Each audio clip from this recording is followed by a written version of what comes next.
Welcome to our 11 Labs workshop, Module 2.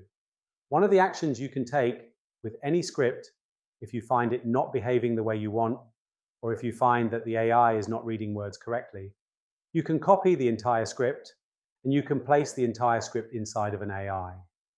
In this case, we're going to place the text inside of the chatbot, ChatGPT, but we're going to give ChatGPT some instructions. We're going to ask ChatGPT to make our texts so that it is very easy for an artificial intelligence voice to read. So we're giving ChatGPT some very simple instructions.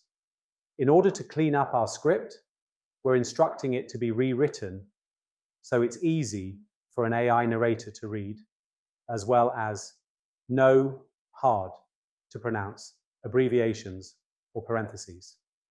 And then ChatGPT will give us back a version of the script according to what we have asked it to do. We don't have to worry about our past iterations. All of our past iterations are in the history area. That means then we can go back to our settings and then we can generate speech with the new script that we have written. Thanks for watching. See you in another video. Head on over to InCommonHumans.com for more free masterclasses.